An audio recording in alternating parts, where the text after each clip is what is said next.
Hello everyone, it's Brett here, Lionheart84, and we're here in the beginning of December in my house, and I just thought I'd do a very short video for people who haven't watched older videos to have a look at my winter plants set up for my tropicals. Forget the green stem in the front, that's not a plant, that's my artificial Christmas tree I'm in the process of assembling. But I have a few plants on the windowsills here and there, and as you can see I've got a few tropicals. This is my front room, which I've got a table and chairs in, which is really a spare room for the purposes of living most of the year, so obviously I can have a few plants in here. That's a yellow cherry guava in the middle, the macadamias behind it, the acerolas there, got a can't remember if it's a Barbados cherry or a cherry of the Rio. No, it's not a cherry of the Rio Grande. Might be a Barbados cherry now. I forget which one's which. It's a Eugenia anyway. So I've got a few in here, some wax chambus. But this is the room that's not got many plants in it. And I'll just move around and show a couple other bits. As you can see, I don't have many spare windowsills in the house. They're mostly used for seedlings. Dead palm at the end, I've got to remove that. Try and find the bright windowsills to keep some of these alive when they're young, to just keep them out the frost. Let's pause the video and move on to the next section.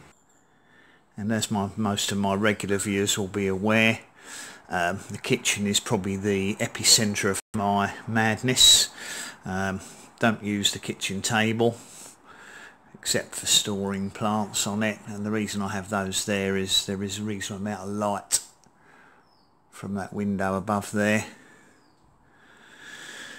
so it's not easy to get in and out of the kitchen at this time of the year. As you can see, fortunately I'm lucky that I've got a nice high ceiling in there, so there's a fair old amount of tropicals packed in on that side. Part of the kitchen worktop's taken over, especially for seedlings as well. Things like my soursops, there's an avocado germinating, various other little seedlings popping up there, 2 or 3 types of guavas, a garcinia, my I forget what it's called now, Burmese grape, a couple of passion flower seedlings. Obviously there's a little bit of a problem getting the light to them, so if I just step back there, I can walk around the other side. So it's a bit messy in here.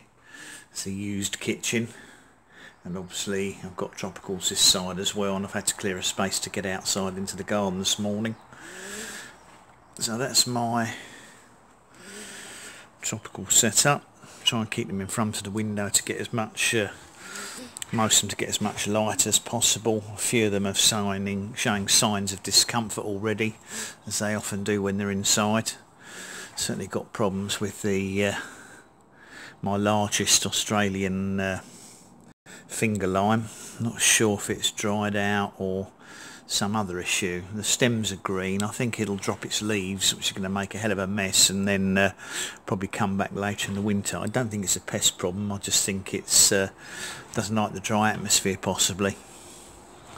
But you can't win them all. We always get problems with 1 or 2 of the plants. So that's my house set up for overwintering my tropicals for anyone that's interested. Thank you anybody who's watched the video. Please remember to give it a thumbs up as usual.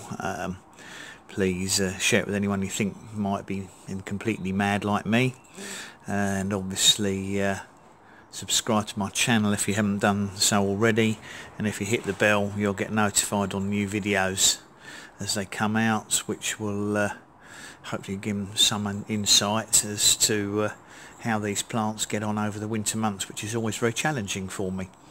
I'll catch up with you all in the next video. Brett out for now.